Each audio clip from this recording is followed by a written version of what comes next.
Welcome to the service clinic at Low Country Harley-Davidson. I'm Doc Harley. I've got a customer today that is installing a very high-performance cam, a higher lift than Harley-Davidson offers, and he's done his research. He's got premium lifters, got great push rods, and he's adding the float heads done by somebody with very strong springs to control the valve train at high RPMs. And I said, okay, this all looks good. Have you thought about a Screamin' Eagle rocker arm support? And he said, what is that? And I thought, well, maybe a lot of people don't know about this part of the Harley-Davidson valve train. So let me explain a little bit about it. Here's a Harley-Davidson support bracket for the rocker arms. Push rods come up here, it transfers over to the valve spring, and this pushes down on the valve spring to open up the valve. This does well with stock Harley-Davidson and bolt-in cams. It does a good job. But when you start pushing the limit of 600 lift plus, then I always suggest a Screamin' Eagle rocker arm support. Now, you can see the difference. Let's go over it. This area here, all right, beefed up a little bit, made out of a stronger material. This is where it counts. All right, this is the end that has to fight the valve springs that have to open and shut. So the power comes through, over, and down.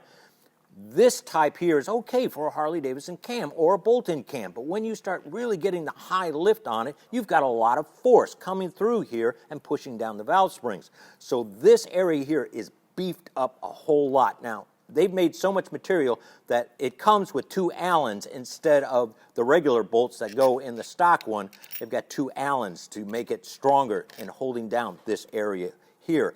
Now, I want to suggest, if you're going to transfer these over to a billet or a type of better rocker support, I want you to take a look at your shaft and your rockers, because this is the ideal time to make sure that these bushings are in excellent condition. Also look at your pads. These pads can wear after many, many miles to a flat instead of a curve, and you want it to roll onto the valve stem and roll back.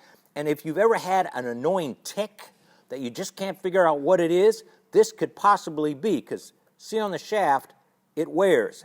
And all of a sudden you've got 10,000ths of a difference here, and so the shaft is actually tick, tick, tick, tick every time this is rolling back and forth.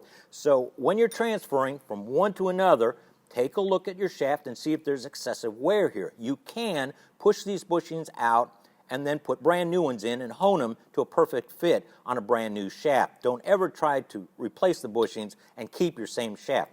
You want to put new parts with new parts. Once these are looking good or you've rebuilt them, put them in your new support and you'll have a stronger base to transfer all that power that you have in your cam through the push rods over and pushing down. It's all about control and strength. If you're going to make a high-performance cam lift and push your valves more than a stock, of course, Harley-Davidson valve train, you want the support to control it, to hold it in place.